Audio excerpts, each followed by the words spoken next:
de Safe Work, que bueno, pues el título o el tema que vamos a abordar hoy es los derechos, ¿no?, de las víctimas de acoso laboral. Es un tema importante, un tema delicado, un tema que está, como muchos conocéis, a la orden del día. Los números y las cifras del acoso laboral en España y a nivel mundial pues son realmente preocupantes. Entonces, bueno, por eso creemos que es importante traer un poco contenido como el que vamos a abordar hoy, pues muchas veces las personas que están en una situación de hostigamiento laboral o de acoso laboral, pues no conocen qué derechos les asisten, qué vías de actuación tienen y al final, bueno, pues el objetivo un poco de este webinar o de este seminario es poder dar un poco de luz a las personas que estén en esta situación, al menos para que tengan un mapa mental claro de, bueno, pues qué derechos tengo, qué puedo hacer, qué vías de actuación existen, qué material probatorio puedo reunir y, bueno, pues cómo puedo intentar salir de esta situación. Como algunos sabéis, no sé si habéis estado en el anterior webinar que realizamos, pero bueno, este encuentro forma parte de una serie de seminarios que vamos a realizar periódicamente desde el despacho, desde SafeWork. Y bueno, pues para quien no lo conozca, hacer una breve presentación del despacho. Nosotros somos un despacho que está totalmente especializado en acoso laboral, en atención a víctimas que sufren este tipo de situaciones y lo que hacemos es proporcionar una ayuda integral, ¿no? Al final proporcionamos una ayuda legal, una ayuda pericial y una ayuda a nivel psicológico. ¿Por qué? Porque consideramos que al final estas tres patas tienen que ir siempre unidas. El acoso laboral es una situación que siempre genera un daño y una afectación psicopatológica en las personas que lo sufren. Y bueno, consideramos que la parte legal o el acompañamiento legal se queda solo en sí mismo, al igual que solo el acompañamiento a nivel psicológico, ¿no?, o pericial. Entonces, bueno, pues lo que hacemos es ofrecer un acompañamiento y un apoyo integral que aborden un poco todas estas áreas, ¿no?, que las víctimas de acoso laboral necesitan. Nada más, simplemente, bueno, pues presentaros también a Francisco, que va a ser el ponente principal del webinar de hoy. Imagino que muchos lo conocéis. Es colaborador de SafeWork y profesor titular del Derecho del Trabajo y de la Seguridad Social en la Universidad Jaume I. Y bueno, entre otras cosas, es autor de diferentes libros especializados en acoso laboral. Por otro lado, estaré yo acompañando a Francisco en el webinar. Yo soy Miguel Pérez Urzay, soy el director del despacho y psicólogo forense y psicólogo sanitario especializado fundamentalmente en el abordaje psicolegal del acoso laboral. Soy docente también en algunos másteres universitarios y bueno, hoy estaré en un papel más secundario, sobre todo acompañando a Francisco y recogiendo algunas de las preguntas que vayáis lanzando para luego poder darles respuesta. Nada, sin más dilación, le voy a dar la palabra a Francisco. Recordaros que, bueno, podéis ir planteando las preguntas que necesitéis en el chat o las dudas que tengáis y lo que haremos será al final de la exposición, pues abrir un pequeño espacio donde dar respuesta a estas preguntas y hacer alguna reflexión, ¿no?, al respecto de lo que hayamos hablado. Así que nada, para mí es un placer teneros aquí y nada, le doy la palabra a Francisco para que comience con la exposición. Muchas Mu- gracias. Muchas gracias, Miguel. Bueno, para mí es un placer estar por segunda vez en SafeWork, en este webinar, que con cierta sensibilidad lo vamos a tratar de forma que la persona víctima tenga pues un respaldo jurídico, sobre todo que tenga, el respaldo lo tiene, la tutela judicial la tiene, pero que sepa con un lenguaje claro y ameno, cercano, a nivel jurídico, sobre todo a nivel jurídico, a nivel legal, las opciones que tiene con tal de salir de esta situación, de conseguir una reparación a su daño psíquico o mental, ¿no? Y por qué es una cuestión de alta sensibilidad? Estamos hablando de una lacra importante, ¿no? A nivel no solo de España, esto viene de antiguo, el acoso laboral es un fenómeno, acoso psicológico, mobbing, como queráis llamarlo, muy preocupante, alarmante, y las estadísticas, pues creo que hablan por sí solas, ¿no? El 80%, incluso yo he llegado a ver que 1 de cada 5 van a sufrir en algún momento alguna situación de hostigamiento, 1 de cada 5.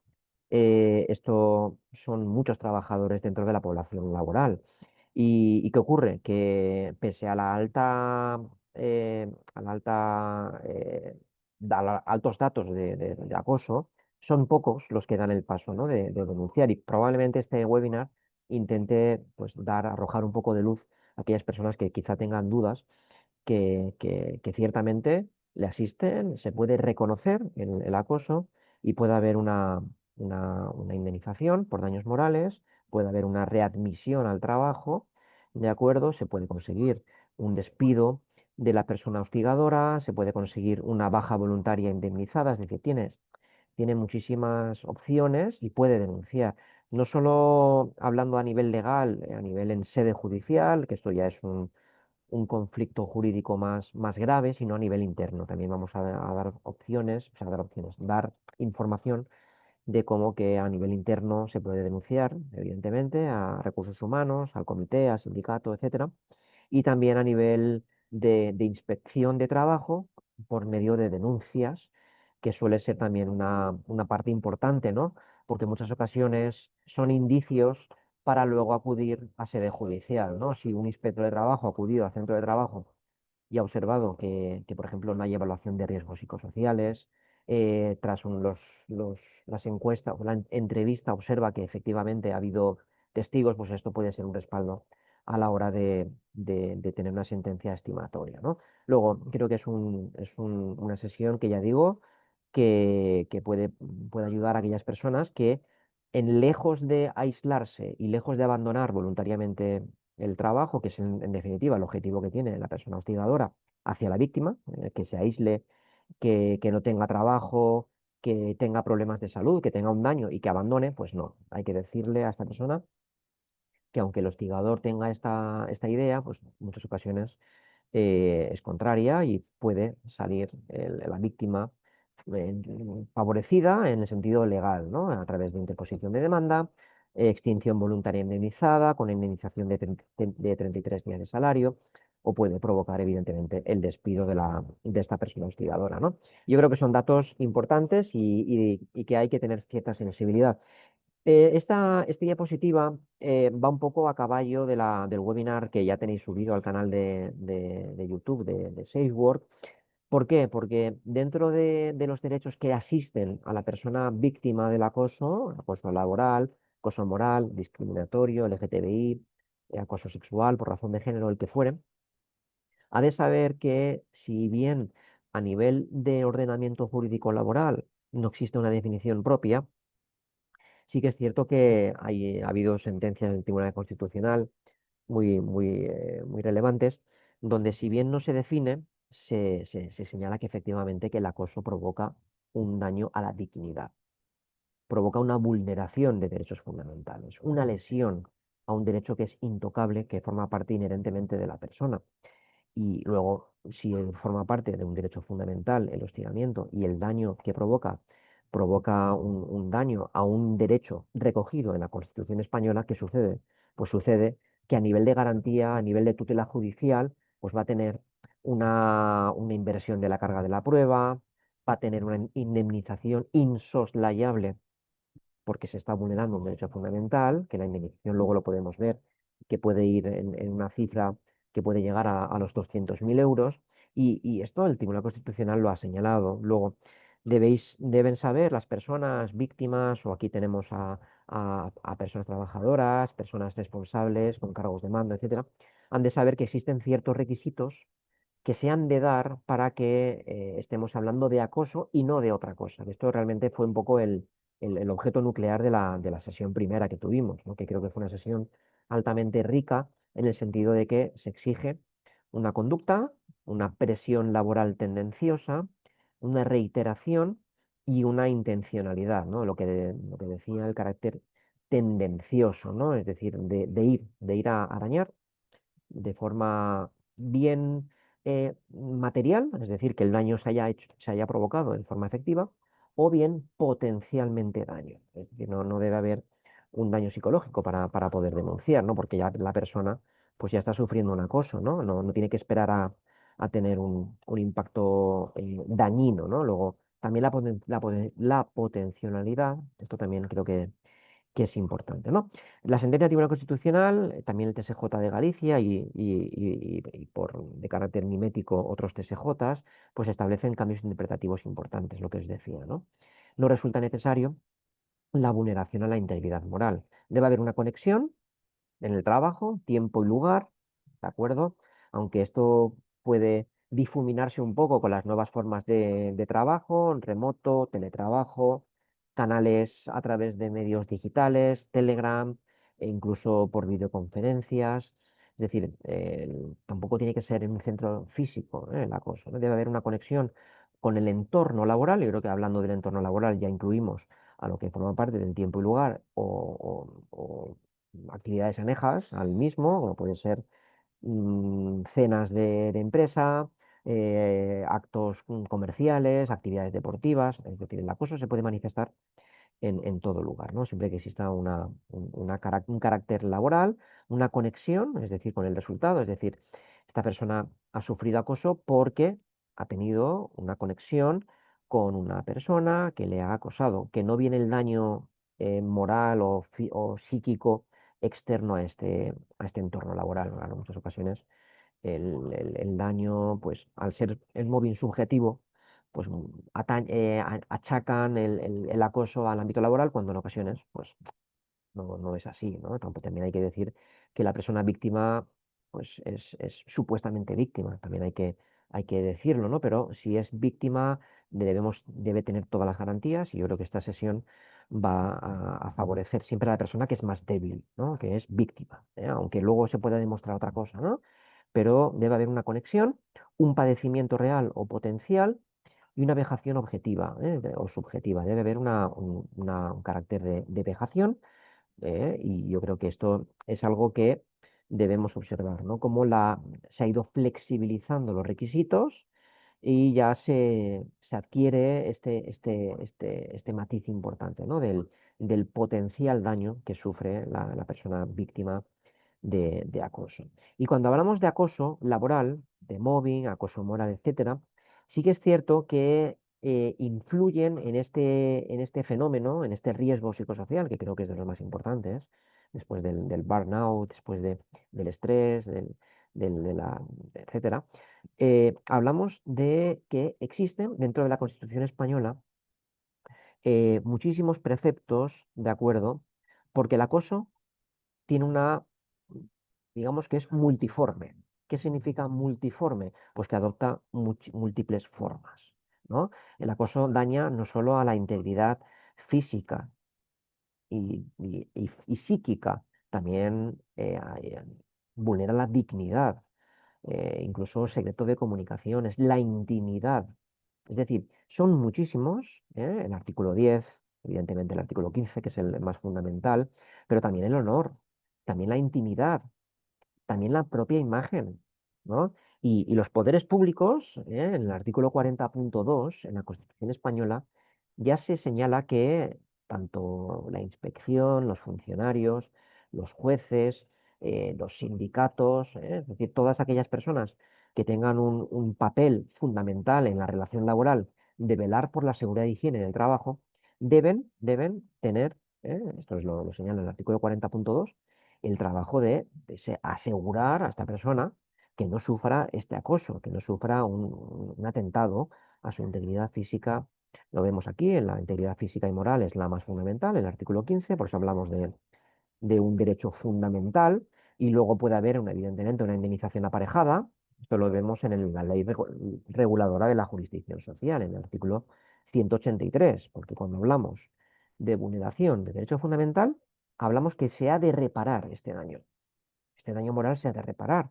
Luego, la persona trabajadora, que si bien la indemnización, muchas ocasiones las víctimas, luego Miguel nos lo puede decir, es una cuestión más accesoria, porque lo que quieren es justicia, pero evidentemente se ha de recalcar que legalmente la ley reguladora de la jurisdicción social le dice a la víctima que esta vulneración conlleva de forma inexorable, indisoluble, ¿de acuerdo?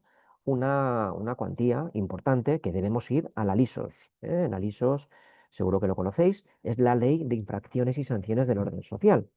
La horquilla, 7.500 hasta 225.000 euros.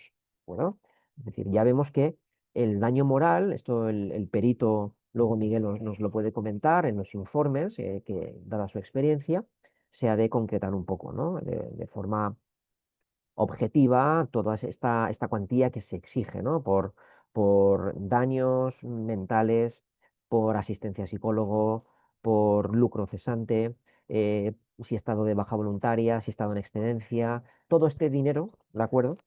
Que yo considero que es el que se me debería reparar por la vulneración o sea, de un daño moral, ¿no? Y atención, estas sanciones administrativas yo he visto casos que incluso superan la que os he dicho, ¿no? Es decir, de las 7.500 euros, que suele ser la mínima, pero claro, ya estamos hablando de una infracción que es muy grave, ¿no? Si es grave o muy grave, esto ya será el juez el que determine la gravedad del acoso, ¿no? Cuánto ha sido el impacto del daño moral.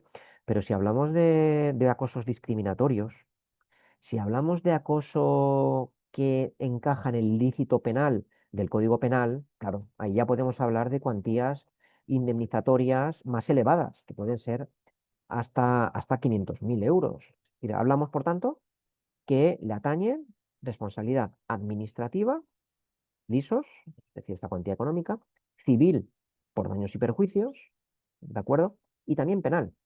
¿De acuerdo? Porque, ya digo, estas indemnizaciones pueden ser muy elevadas en función de la gravedad del asunto, ¿no? Luego, todos estos derechos, ¿de acuerdo? Son importantes, que le asisten a la persona víctima, es decir, que no se aísle, que no abandone, que no tenga miedo, porque no tiene que sufrir miedo a represalias. Existe, aquí no lo hemos indicado, pero lo podéis, si tenéis nota, el derecho a la tutela judicial efectiva, evidentemente, también, y la garantía de indemnidad. Esto creo que es importante. Es decir, ¿qué significa la garantía de indemnidad? Pues que en el momento en que yo interpongo un escrito a nivel interno, o presento una papeleta de conciliación, o presento una demanda, en el momento en que la empresa se entera de esta situación, el trabajador puede sufrir represalias, ¿no? Es decir, en el momento de que, oye, estás denunciando a la empresa por acoso cuando nosotros tenemos una tolerancia cero y esto no lo aceptamos, no, esto no es así. Yo tengo una garantía de indemnidad, es decir, soy indemne, tengo indemnidad a presentar cualquier escrito que yo considere que se me ha vulnerado algún derecho reconocido en el ordenamiento jurídico laboral, ¿vale? Por el simple hecho de presentar un escrito. Esto es importante también porque, claro, antes hemos dicho que el 5% de las personas víctimas de acoso son los que se denuncian, quizá habría un porcentaje más elevado si supieran que tienen una garantía de indemnidad, es decir, que no van a tener miedo a represalias, tendrán un despido perfectamente nulo, porque es vulnerable del derecho fundamental. Luego, la empresa deberá readmitir a esta persona trabajadora por el simple hecho de haber interpuesto una demanda por acoso, ¿no? Y esto creo que es importante, no solo a nivel de tutela judicial, es decir, que yo como trabajador tengo acceso a sede judicial, acceso a interponer una demanda, sino también a nivel interno, ¿no? Incluso a ir a la inspección de trabajo, porque luego veremos que de las opciones eh, externas, existe un buzón, esto creo que muy pocos trabajadores lo conocen, e incluso estudiantes en la universidad. Hay un buzón, luego lo comentaremos, de lucha contra el fraude de ley dentro de la web de la Inspección de Trabajo, que es anónimo.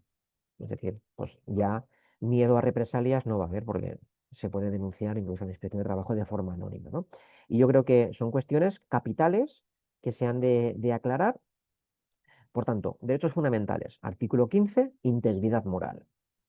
Artículo 10.1, dignidad personal. Y aquí no lo hemos añadido, pero el artículo 24.1 que habla de la tutela judicial. ¿Vale? Y esto se ha de recalcar a nivel jurídico, a nivel judicial, ¿no? Porque el trabajador debe acudir y luego veremos. Estos son los derechos fundamentales que tienen, pero cuando un trabajador de forma eh, objetiva considera que ha sufrido una situación de hostigamiento, ¿eh? Puede recibir una indemnización, ¿de acuerdo? Por despido improcedente de 33 días, igual que fuera un despido improcedente, si quiere causar baja voluntaria. Claro, estas personas que sufren acoso lo que menos quieren es volver al trabajo. Quizá porque la persona hostigadora no se le ha despedido, se le ha sancionado con una suspensión de empleo y sueldo, se le ha movilizado. Claro, la persona víctima pues lo que quiere es directamente desconectar, cambiar de aires y cambiar de empresa. Por tanto, extinción voluntaria indemnizada como si fuese, ya digo, repito, con una indemnización de 33 días por despido improcedente. Esto es la vía del artículo 50. Esta es otra creo que de la sesión de hoy, punto clave también como derecho que le asiste. Es decir, yo puedo acudir al artículo 50 del estatuto, que es un precepto fundamental donde se habla que ante un incumplimiento grave y culpable de la empresa de sus obligaciones, como puede ser, por ejemplo, una connivencia del acoso, como puede ser no activar el protocolo o activarlo de forma inútil, no interponer medidas preventivas, es decir, hacer un uso inoperante. Cuando la empresa tiene una deuda de seguridad hacia su empresa, hacia sus trabajadores, cuando incumple esta deuda, evidentemente está incumpliendo una cuestión que es grave y culpable porque está incumpliendo unas medidas que son para asegurar el bienestar mental y físico de la persona trabajadora. Luego, el artículo 50, evidentemente, en casos de mobbing operan. Luego, en el momento en que el trabajador tenga el informe final del protocolo, de la comisión, y observe que de forma fidedigna hay una situación donde se ha estimado que existe el acoso y que hay pruebas, pues ya se puede acudir perfectamente a la vía del artículo 50 en sede judicial y presentar la demanda correspondiente, ¿no? Son preceptos que ya digo fundamentales. Vías de actuación internas. Esto es un poco lo que decía, ¿no? La persona víctima o supuestamente víctima, vamos a hablar siempre de víctimas hasta que se demuestre lo contrario, debe acudir evidentemente de forma amistosa. Claro, de forma amistosa es un poco relativo, ¿no? Porque el acoso normalmente es un acoso jerárquico. ¿Qué quiero decir? Bueno, con un acoso jerárquico, pues los acosos, los hostigamientos suelen ser de lo más habitual, vienen verticales, descendentes, ¿no? Es decir, altas esferas o personas con mando, managers, responsables de departamento, etcétera, hacia pues, subordinados, que no me gusta a mí decir la palabra subordinado, que son trabajadores, pero hacia personas que son inferiores dentro del organigrama de la empresa. Por tanto, de forma amistosa, estas personas que tienen poder, que aprovechan su poder, claro, pues el Departamento de Recursos Humanos, que no debería, evidentemente, haber una connivencia, pues claro, estamos hablando que hay una denuncia hacia el CEO, hacia un jefe, que tiene una antigüedad, que es una vaca sagrada. Entonces, claro, ir de forma amistosa a recursos humanos y llamarle a la puerta, oye, esta persona, claro, pues puede ser un poco, a ver, le han de hacer caso porque es su obligación, ¿no? Pero si esta persona observa que hay largas, no debería haber, pues claro, esta forma amistosa, pues se ha de ir a vía externa, desgraciadamente. Pero que no, que yo creo que muchas veces se puede pactar, ¿no? A nivel interno, se puede pactar alguna indemnización, se puede solicitar el inicio del protocolo, ¿no? La persona trabajadora que sufre el hostigamiento, en cualquiera de sus vertientes, esto lo vimos en el webinar 1 de SafeWork, pues lo que ha de hacer es activar el protocolo, porque ha sido formada, ¿no? En el protocolo. Todas las empresas han de tener protocolo. Han sido formada, sabe a quién acudir, a través de qué correo electrónico, ¿no? Y lo ha de activar. Por tanto, a nivel interno, esta es la primera vía. Bueno, yo siempre recomiendo acudir al comité de empresa, siempre recomiendo acudir al sindicato, acudir a recursos humanos o luego al canal de denuncia, ¿no? Y de esta forma, pues, si se inicia el protocolo de una forma más formal o no, pues bueno, en estas fases que se ha de hacer con diligencia y celeridad, porque el acoso, las pruebas pueden diluirse, creo que es la vía más saludable para la persona que sufre el hostigamiento, porque ya tiene una carga mental importante y si a nivel interno tiene todas las puertas abiertas, pues evidentemente no va a sufrir el desgaste de acudir a un abogado, a un graduado social e interponer una demanda, porque esto, aparte del coste económico, pues también hay un coste emocional importante. Luego, por tanto, en estas vías de actuación interna, es importante que las empresas tengan claras, ¿eh? La deuda de seguridad que tiene, de proteger al trabajador de su integridad, ¿de acuerdo? De velar por su seguridad y salud. Y dentro de las medidas preventivas o accesorias, pues tenemos el protocolo de acoso. Y ya digo, son vías internas totalmente válidas que han de servir, ¿eh? Estos protocolos de acoso, ¿qué ocurre? Hablo por experiencia, ¿de acuerdo? Aparte de ser profesor, también trabajo como asesor en un despacho y lo que estamos viendo, que las empresas tienen protocolos, pero estos protocolos no están bien configurados. Luego ya directamente no están cumpliendo su deuda de seguridad.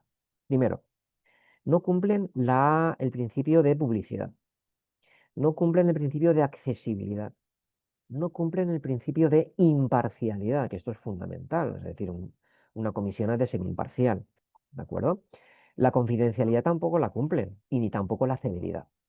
¿Cuánto debería durar un protocolo hasta que el trabajador víctima ha recibido un informe final? Pues no más de 2 semanas, no más de 3 semanas.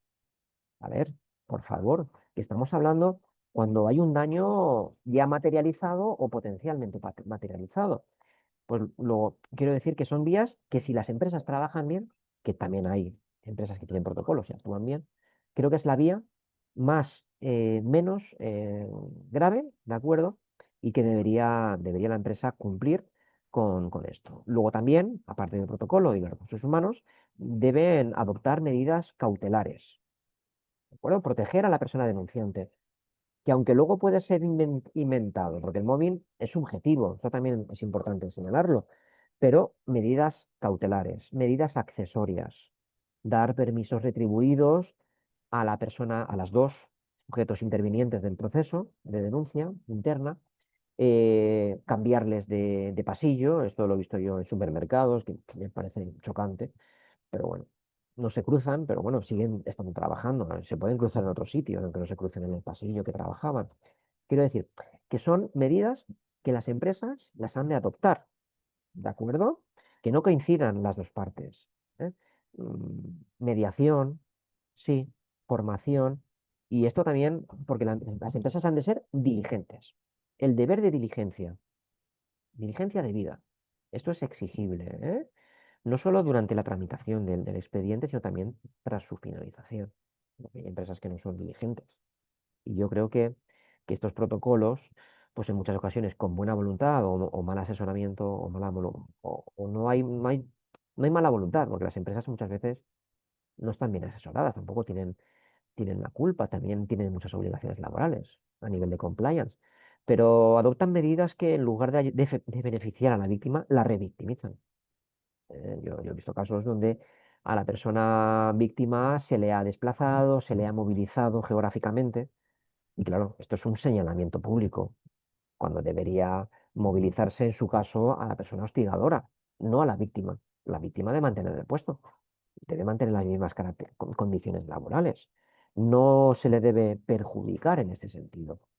Luego, atención con las medidas, atención con los protocolos, porque pueden desvirtuar, ¿no? este carácter punitivo, este carácter preventivo, ¿no? Y claro, esto a nivel judicial, pues a nivel de abogado, a nivel de más letrado, más de jurídico, pues claro, estamos viendo que sí, la empresa activa el protocolo, adopta medidas, pero luego se observa que son medidas totalmente inoperantes, ¿no? Y que son vías que deberían ser, ya digo, muy bien trabajadas y ser totalmente válidas para no acudir aquí.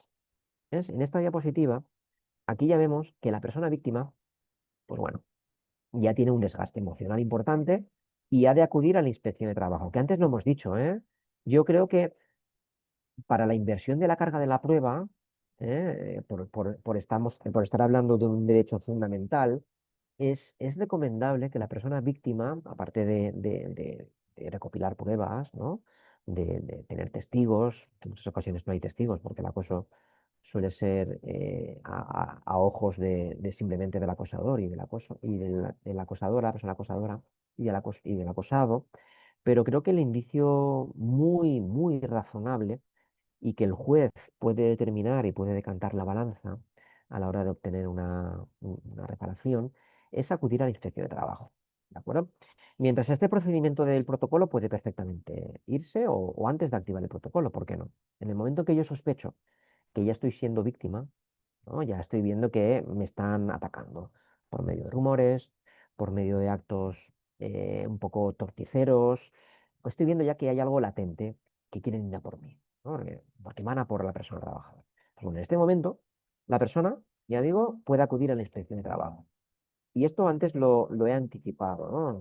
¿Os acordáis que os he dicho que había un buzón, ¿no? De lucha contra el fraude de ley en la página web de la Inspección de Trabajo, que es un formulario, ¿sí? Básico y sencillo, donde tras el trabajador incorporar sus datos, el de la empresa, porque claro, el inspector va a recibir una comunicación, ¿no? Según la zona geográfica del inspector, aunque estos buzones anónimos no es lo mismo que una denuncia formal, yo luego también voy a hablar. ¿Vale? Pero no, en aras de obtener una reparación, pues estos al trabajador, pues dice, bueno, es anónimo, me puede servir porque, claro, no va a llegar a la empresa a oídos, ¿no? De que yo he denunciado, ¿no? Que sí, que cierto porcentaje de estas denuncias a través del buzón llegan al inspector y acuden, es cierto, porque el inspector lo estudia, lo observa, si ve que hay una gravedad, acude al centro de trabajo y ya levanta un acta. Bueno, levantan acta. Puede haber un requerimiento, ¿no? No siempre tiene que levantar acta de infracción el inspector de trabajo, ¿no? Pero ya con esta denuncia, ya sea anónima o formal, con el certificado digital, la persona víctima de saber que puede entrar a la página web del ministerio de la inspección y presentar la denuncia como si estuviese en una oficina física de la inspección que tenemos en todas las ciudades, ¿no? Todas las ciudades o las capitales o las provincias, ¿no? Por ejemplo, yo soy de Castellón y hay una oficina de la inspección de trabajo para acudir, cumplimentar un informe, un formulario y presentar la denuncia. Esto sí que obliga a la inspección a que actúe. Eso es lo que yo me refería, ¿no? No es lo mismo presentar esta denuncia en este buzón anónimo, que bien, que está bien, ¿no? Está bien porque, claro, el trabajador muchas veces, por miedo a represalias, quiere que no se sepa quién es, ¿de acuerdo?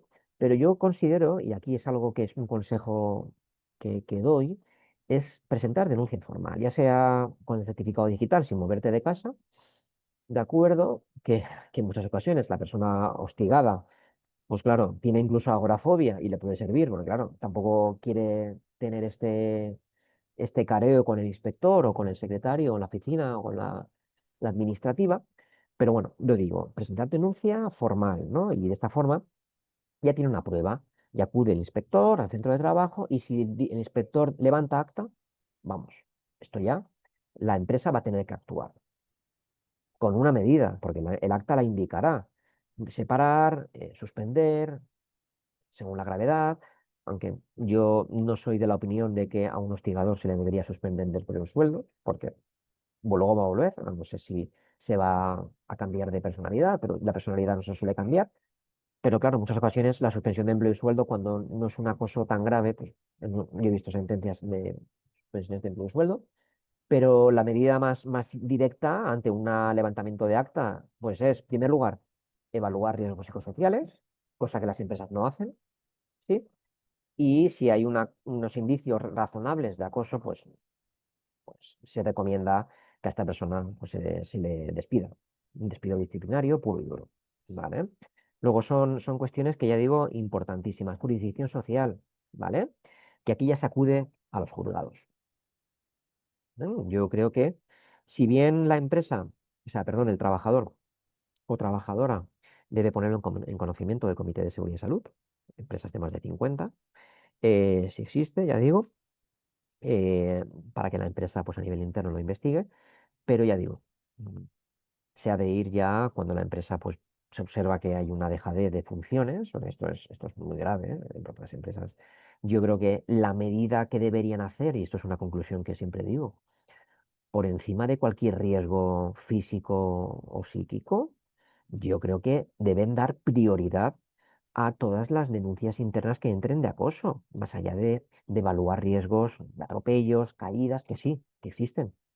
Pero actualmente, cuando estamos hablando de trabajos que son más, en ocasiones, mentales que físicos, yo creo que las enfermedades mentales cognitivas o los accidentes de trabajo, yo creo que yo tiendo a ir, que se va a ir más al aspecto cognitivo que el físico. Luego, lo que vengo a decir es eso, ¿no? En el sentido de que las empresas, dentro de su escala de valores, de su planificación de la actividad preventiva, deben priorizar por encima de todo la vertiente psicosocial, ¿verdad? ¿Por qué? Porque si no actúan de esta forma, van a recibir presentaciones, escritos, pues de trabajadores que han acudido a la jurisdicción social, ¿vale? Que esta es la vía que quiero un poco exponer hoy, ¿no? Demanda que se puede acumular, ¿no? Por tutela de derechos fundamentales, porque, ¿qué hemos dicho? Artículo, Constitución, 10, 15, dignidad, moral, ¿de acuerdo? Y va a ser el juez el que constate este acoso, ¿vale? Va a ser el juez el que, en base a los indicios, va a determinar si estamos ante acoso, la indemnización aparejada, ¿de acuerdo? Las obligaciones que se le exigen a la empresa, a cesar con este comportamiento, exigirle la evaluación de riesgos psicosociales, o va a decir el juez que no es acoso, que sí, habrá una indemnización, habrá una medida, pero de otra cosa, de otro conflicto, ¿no? Pero va a ser el juez el que determine, ¿no? Por tanto, jurisdicción social, demanda por vulneración de derechos fundamentales. También demanda por extinción de la relación laboral, lo que os he dicho anteriormente, ¿no? Vía del artículo 50. ¿De acuerdo? Que hay casos, que yo lo tengo en un libro, que está en Open Access, que luego lo podemos hablar, donde sí se observa que actualmente el trabajador, ante un incumplimiento grave y culpable, puede solicitar la indemnización como si fuese de 33 días de salario, ¿no?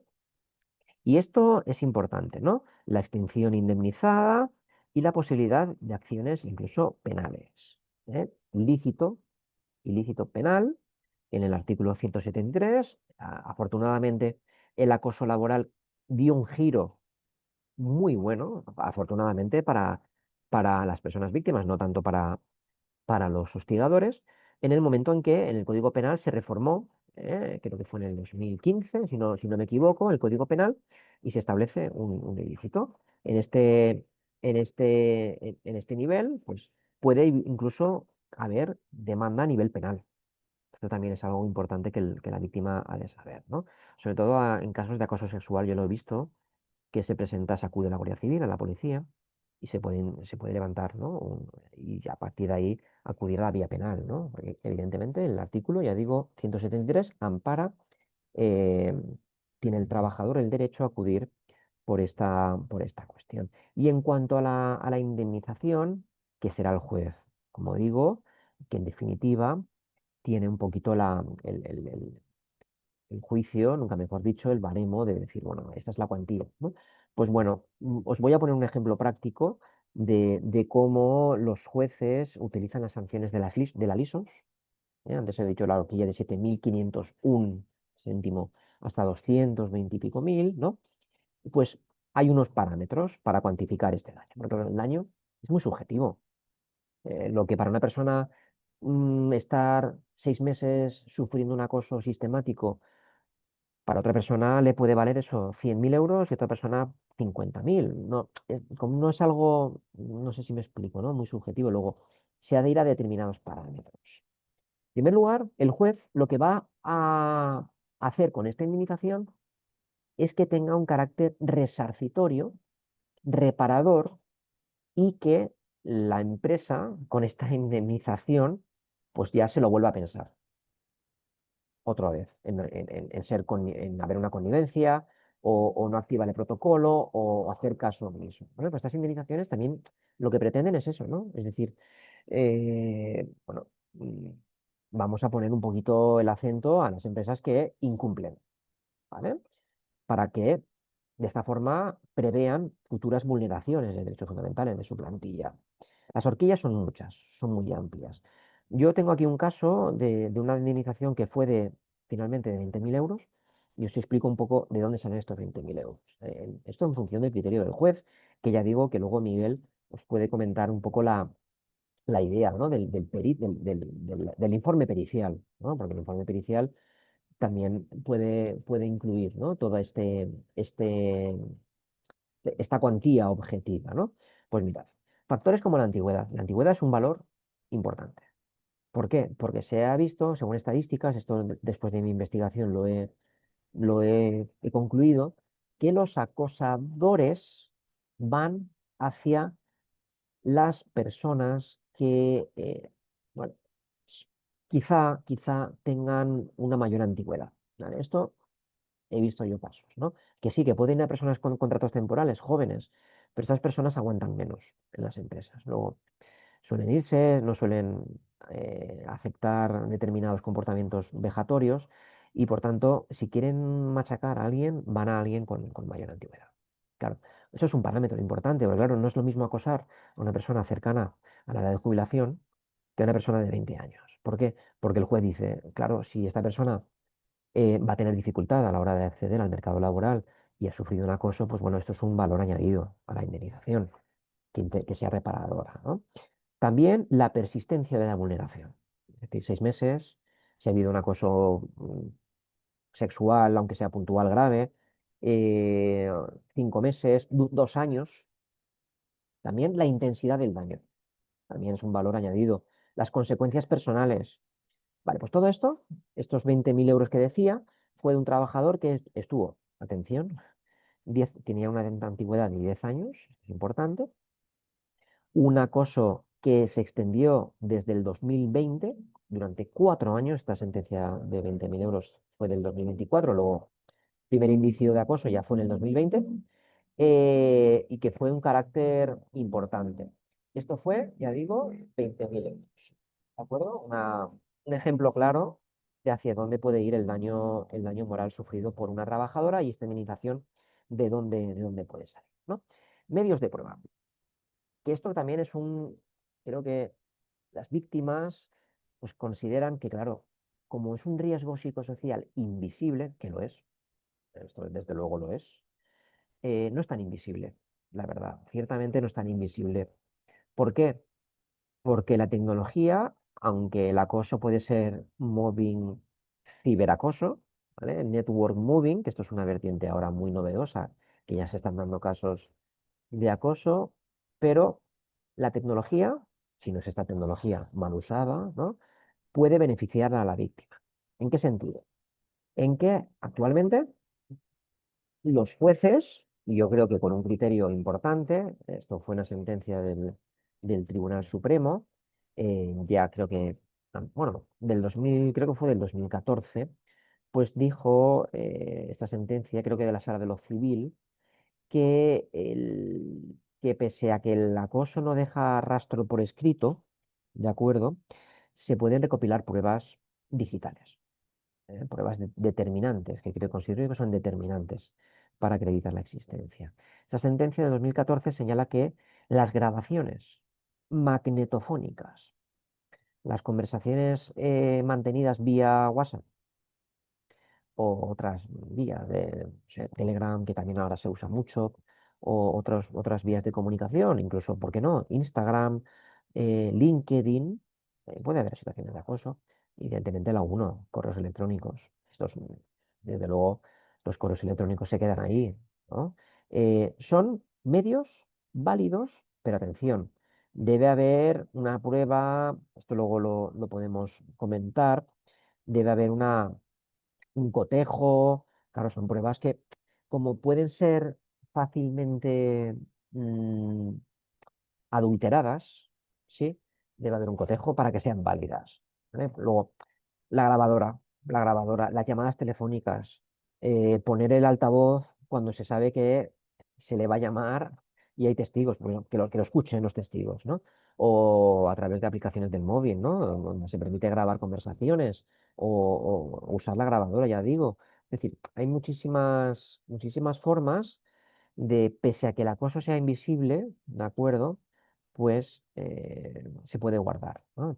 Yo considero que cuantas más pruebas tenga la víctima, mejor, mejor futuro, a nivel judicial o a nivel interno va a tener. Pero claro, muchas veces las empresas dices, bueno, esto es tu palabra contra la del hostigador.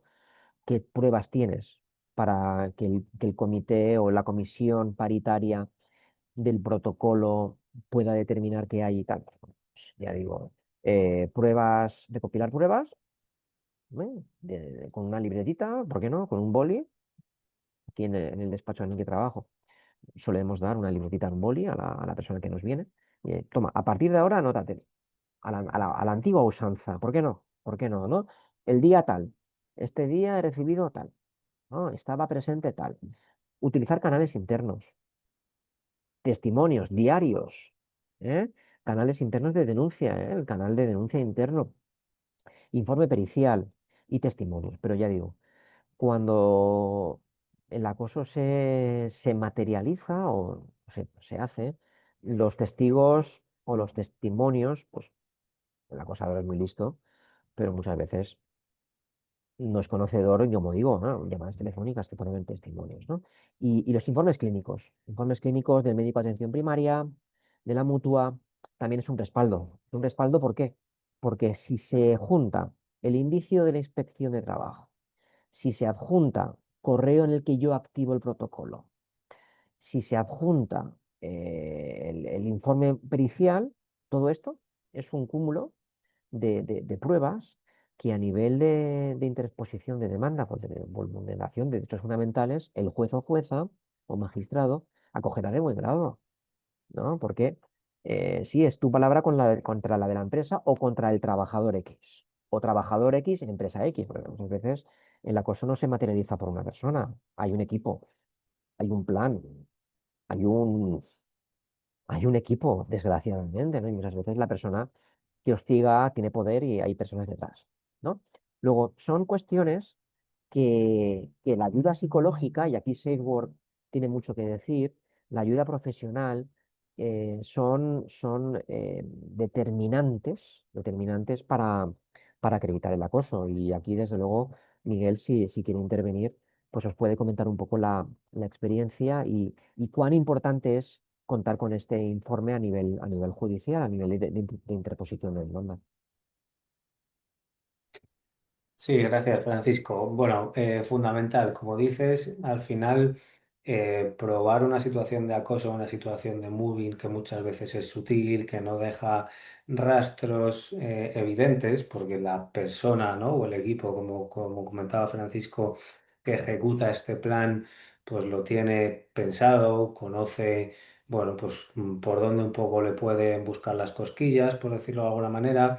Al final, ante esta situación, la víctima lo que tiene que hacer es recopilar una serie de indicios, ¿no? Una serie de indicios que al final marcan un camino que apunta en una dirección, ¿no? No suele haber pruebas concluyentes, pruebas que demuestren 100% la existencia de un acoso, porque las personas que ejecutan este tipo de planes, como decimos, pues al final se guardan mucho de esto, ¿no? Pero reuniendo todo este material probatorio, ¿no? Que comentaba Francisco, los correos, los mensajes escritos, alguna grabación, algún testimonio, testimonio sobre todo de compañeros o de antiguos compañeros, ¿no? Muchas veces recurrimos a esto. Bueno, las personas que están a tu alrededor no van a querer testificar, porque al final, si no, los siguientes, ¿no? Que van a salir a la palestra y que van a sufrir este tipo de situaciones, pues van a ser ellos, previsiblemente.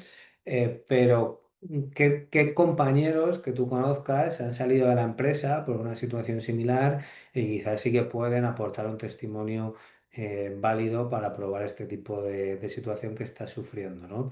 Todo esto junto con el diario personal que proporcionamos, ¿no? Que al final pues va un poco fechado, va especificando mucho las situaciones, el impacto emocional que eso ha tenido en la persona, etcétera. Si lo juntamos con los informes clínicos y todo eso lo incorporamos dentro de un informe pericial, bueno, esto forma un material probatorio bastante importante, ¿no? Al final, nunca nosotros como peritos y como agentes externos que intervenimos en un proceso judicial, en este caso desde la labor pericial, podemos determinar o pronunciarnos sobre si ha existido o no ha existido un acoso, porque esto solo le corresponde al juez, indudablemente, pero sí que con el informe pericial le podemos, bueno, dejar muy mascadito, dicho en unos términos muy sencillos, que efectivamente esta situación ha podido existir, ¿no? Al final reunimos todos estos materiales probatorios, lo incorporamos en el informe y en el propio informe hacemos un análisis exhaustivo de, bueno, pues cuál ha sido la biografía, ¿no? De esa persona, si hay un desarrollo psicosocial adaptado, si ha tenido algún tipo de problemática o de psicopatología previa, bueno, si las conductas que describen y que indiciariamente se han observado cumplen con los requisitos operativos que dentro de la labor pericial y la psicología forense se requieren para poder hablar de un acoso laboral y sobre todo si hay un daño psicológico, ¿no? Que guarda un nexo causal con esta situación que se está denunciando y no hay simulación de enfermedad, ¿no?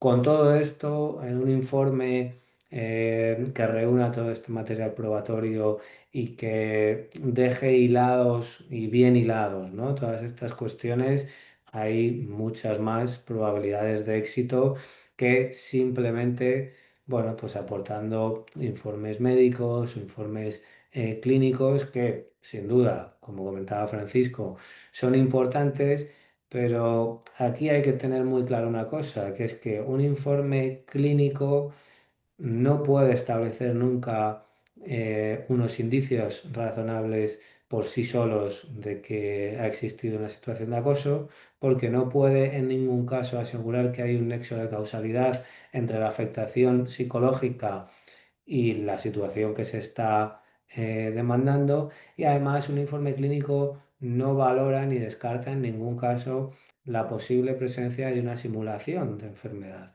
Esto es absolutamente necesario en un proceso judicial descartar este tipo de hipótesis, y es lo que otorga realmente al informe pericial psicológico pues su valor probatorio, ¿no? Entonces, bueno, como decimos, hay muchos medios de prueba que las víctimas tienen a su disposición y es importante conocerlas todas y sobre todo luego poder unir esto muy bien. Es decir, las pruebas tienen que ir bien hiladas, tienen que estar bien recopiladas para que a la hora de presentar una demanda, a la hora de presentar una denuncia interna, ¿no? O de activar un protocolo de acoso, y bueno, pues que se pueda dejar bien claro el íter de los hechos, la sucesión de los hechos, el patrón de acontecimientos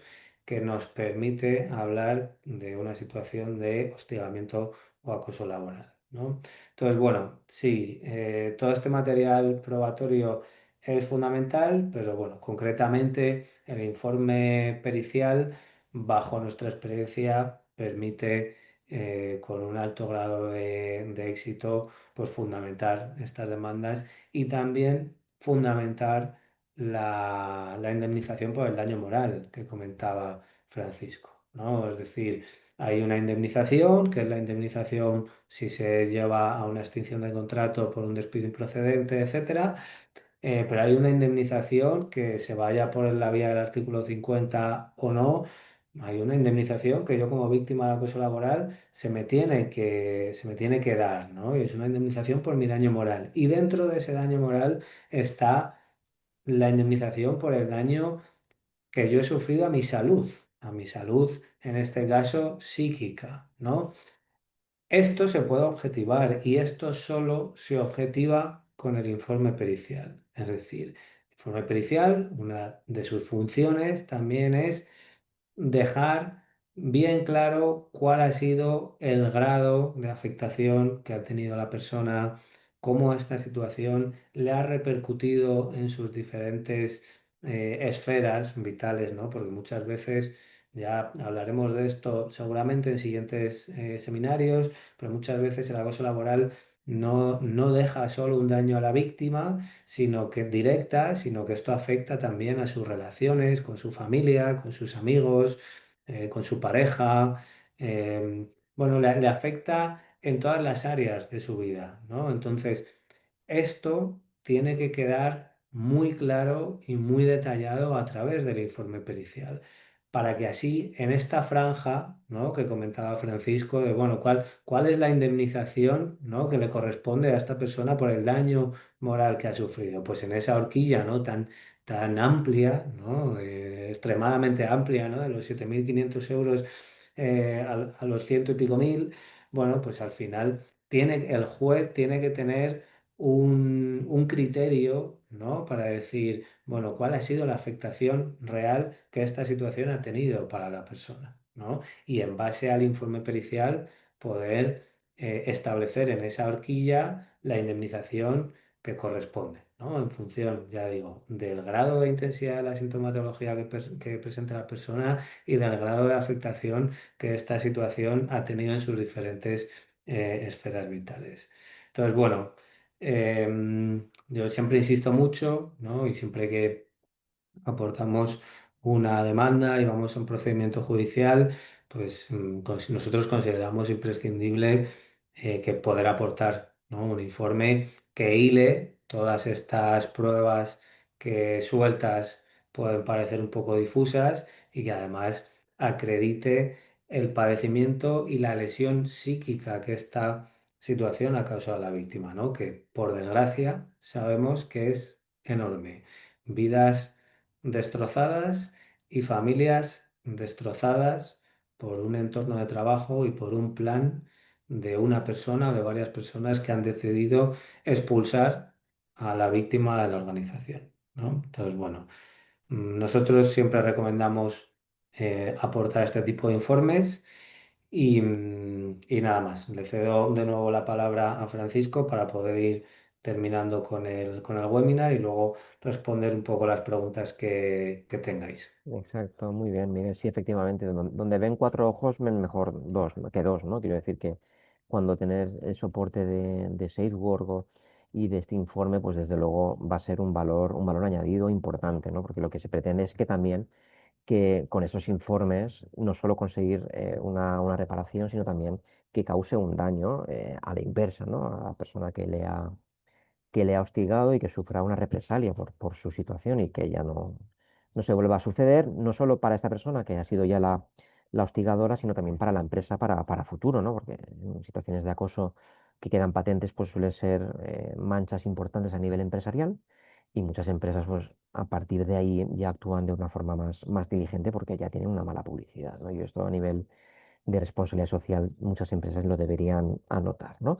Y ya para ir finalizando, que ya hemos acabado un poquito la hora, para mí me ha salido, vamos, volando el tiempo, recomendaciones prácticas y ya para ir finalizando, documentar, ¿de acuerdo? Tener una correspondencia, como decía Miguel, desde SafeWord a través de un cuaderno con una cronografía de todos los acontecimientos, los hechos, buscar ayuda emocional desde los primeros síntomas, la asistencia legal, evidentemente, consultar si existe protocolo interno o activarlo. También yo añadiría acudir al convenio, porque los convenios también dan información, pero ya digo. debe haber un carácter de publicidad, que esto es uno de los protocolos que son de los que deberían ser, como deberían ser, ¿no? Porque es una obligación para todas las empresas, en lo que he dicho anteriormente, ¿no? Los criterios, los requisitos de publicidad, confidencialidad, accesibilidad, etcétera. Claro, consultar si existe protocolo es una recomendación, pero ya debería saberlo porque la empresa se lo ha dado, ¿no? Igual que la empresa le tiene que dar el convenio colectivo o decirle que ese es el convenio, pues también debe decirle que existe un protocolo, ¿no? Igual que un plan de desconexión, un protocolo de desconexión digital, etcétera. Denunciar a la inspección, un poco para hacer este mare magnum de pruebas objetivas y que sean indicios razonables y no sospechas, porque claro, lo importante es tener indicios que sean razonables y no meras sospechas, porque una mera sospecha, el juez va a decir que esto es un conflicto interpersonal y punto y no hay acoso. Luego va a caer en saco roto todo el desgaste de acudir a la vía judicial. Solicitar baja médica, evidentemente, que también es importante. Errores que suelen acometer, pero muchas veces por ignorancia, porque también, o mal asesoramiento. No documentar, aunque en casos de acoso sexual, eh, y también en fases de respecto a la prescripción de la acción, es decir, yo para interponer una demanda hay una prescripción. Pues bueno, aunque yo no lo haya documentado, se entiende que desde a partir del último acto de acoso es cuando corre el plazo el dies aguo, que se dice, para interponer demandas. Esto también es importante y también en casos de acoso sexual hay una sentencia importante, relevante, en donde se establece que la persona que ha sufrido el acoso por razón de sexo o sexual no tiene por qué hilar tan fino a la hora de concretar las fechas exactas donde sufrió acoso.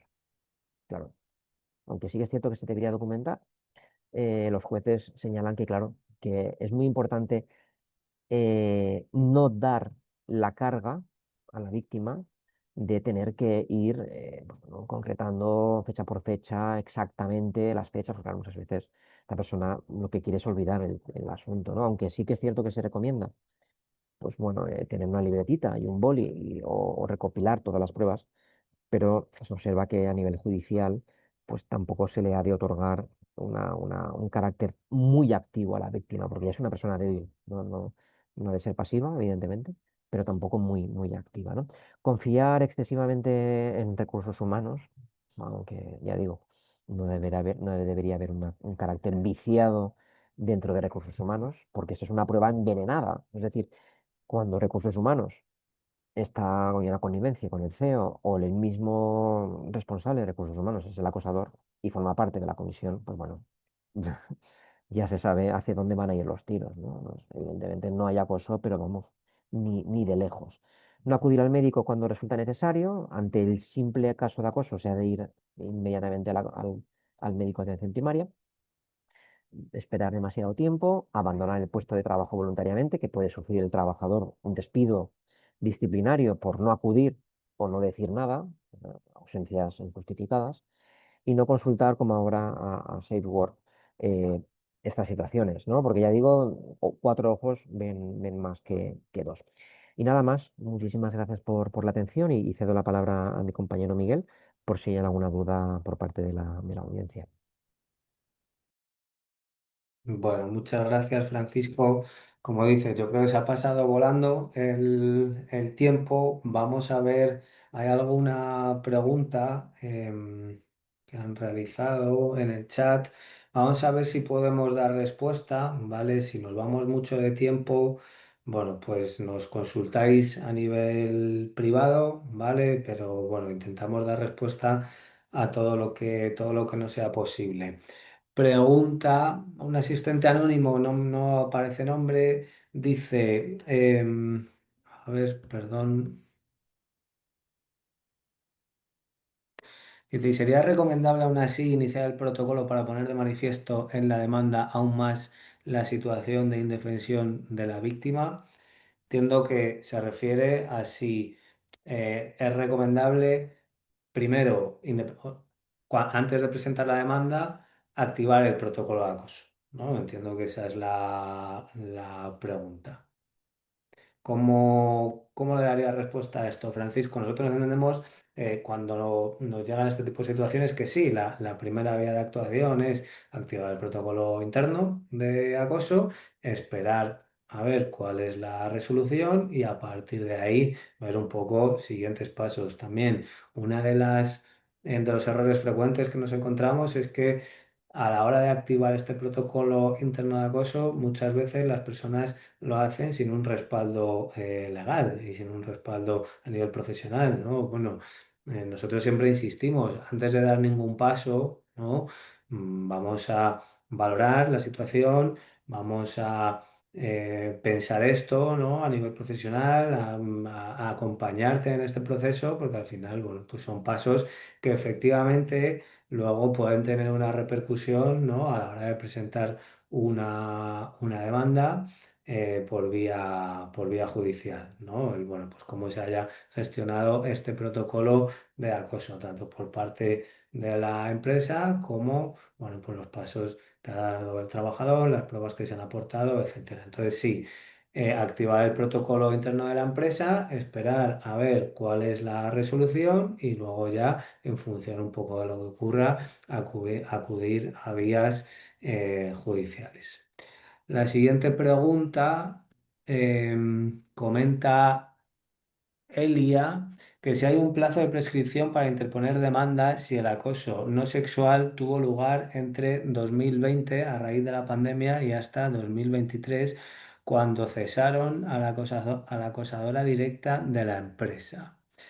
Bueno, habla de que hubo cobardía, de inacción de los delegados sindicales, sin que hubiera entonces protocolos y bueno, de los que se redactó un paripé por los Mm, abogados laboralistas de la empresa y demás. sí, sí, Habla a de ver, sí. prescripción. Y aquí el plazo de prescripción se ha de ir a la ley reguladora de la jurisdicción social y observar en función de la gravedad el plazo que hay.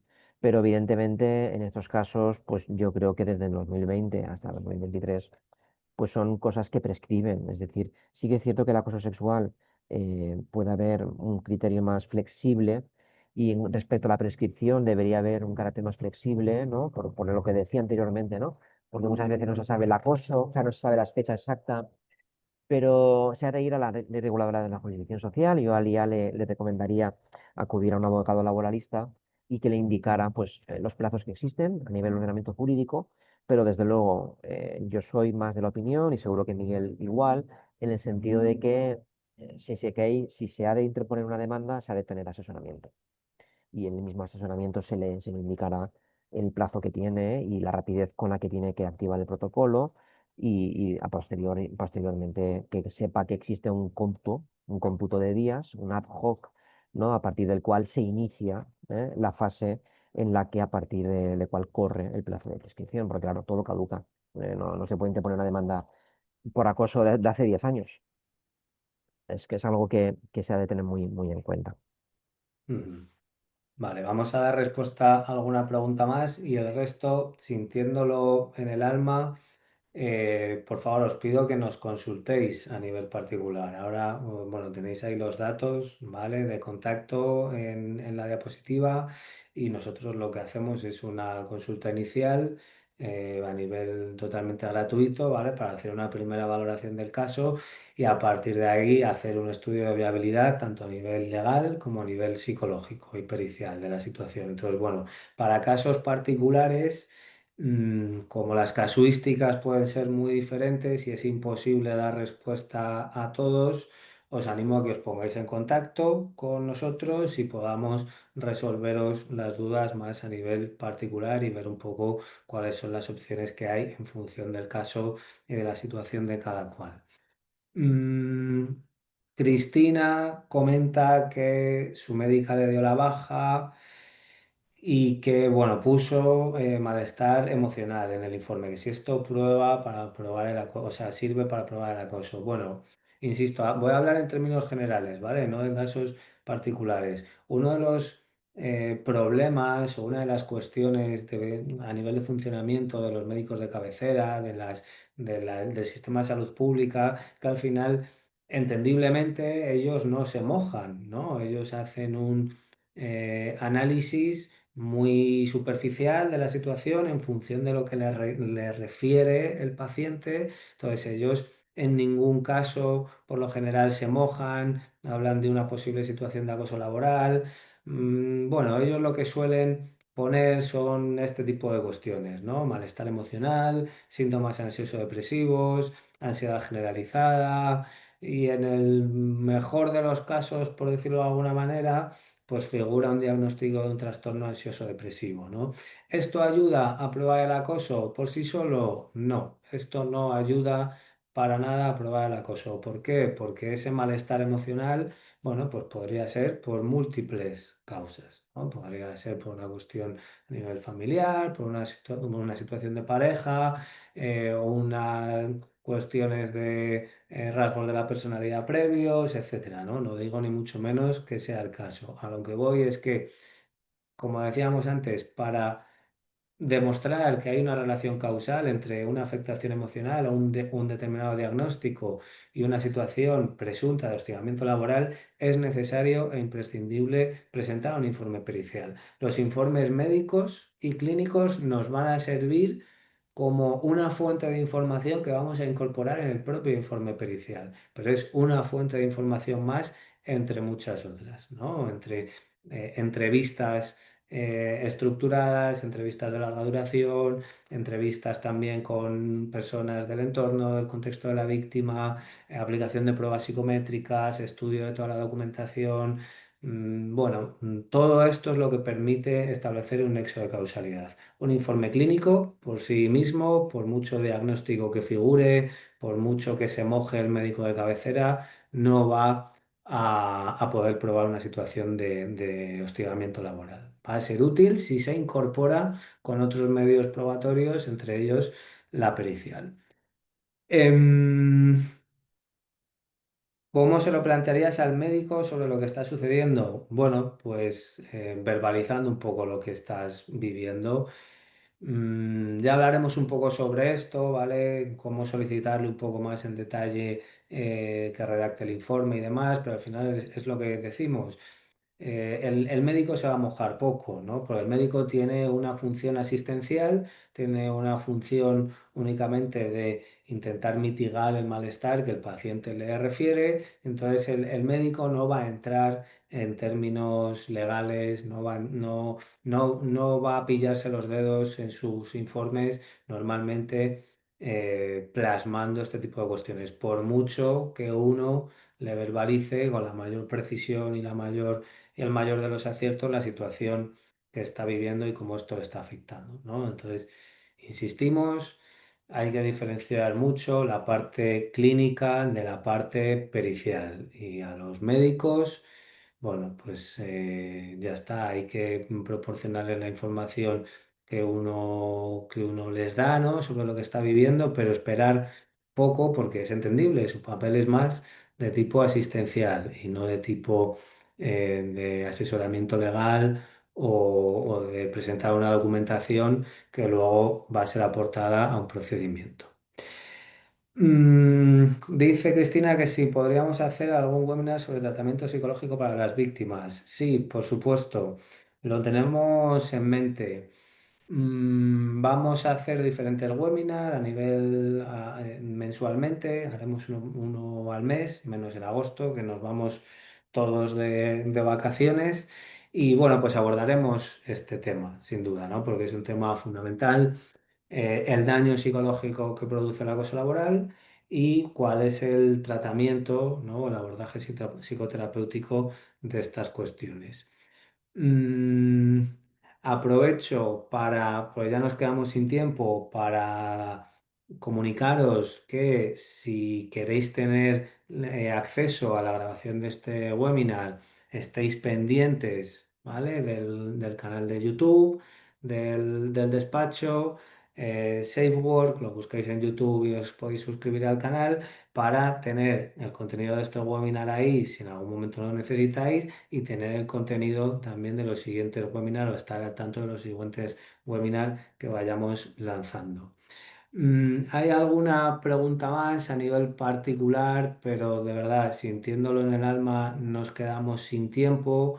Lo que os animo, como os decía, es que os pongáis en contacto con nosotros, ¿vale? Ahí tenéis nuestro correo electrónico, tenéis nuestro teléfono de contacto, podéis escribirnos por cualquier vía, agendar una pequeña consulta, ya digo, sin coste ninguno y bueno, pues ahí os resolvemos las dudas que cada uno a nivel particular pueda tener sobre su caso y a partir de ahí pues os comentamos un poco vías de actuación que son posibles. Por mi parte, nada más, simplemente agradeceros de verdad la asistencia, las preguntas, agradecerle a Francisco la exposición de sobre todo las cuestiones jurídicas, ¿no? Que son tremendamente importantes. Y nada, invitaros a estar pendientes de los contenidos que vayamos lanzando en el despacho, que bueno, espero que os sean de utilidad. Y nada más, cederle la palabra a Francisco para que pueda también cerrar y despedirse y bueno, dejarlo de momento por aquí. Muchas gracias a todos. Muchas gracias, Miguel. Nada, igual estamos para ayudaros y desde Seedwork pues os daremos el respaldo, el asesoramiento que decíamos, ¿no? Que no se caiga en el error, ya sea trabajador o empresa, de no tener asesoramiento y de actuar mal, porque estamos hablando de la vida de la persona trabajadora que puede llegar incluso al suicidio y a incapacidades permanentes, que son cuestiones muy graves para las víctimas. Y nada más, un placer, Miguel, y nos vemos para el tercer webinar. Eso es, nos vemos bueno, lo lanzaremos los próximos días a través de LinkedIn, lo anunciaremos, pero bueno, tendremos el último de los webinars a finales de julio y ya volveremos a retomar en septiembre. Así que nada, muchas gracias a todos, gracias de nuevo Francisco y bueno, pues quedamos disponibles y atentos a lo que podáis necesitar y nada, estamos en contacto y un placer. Que tengáis buena tarde. Un Adiós. saludo, muchas gracias.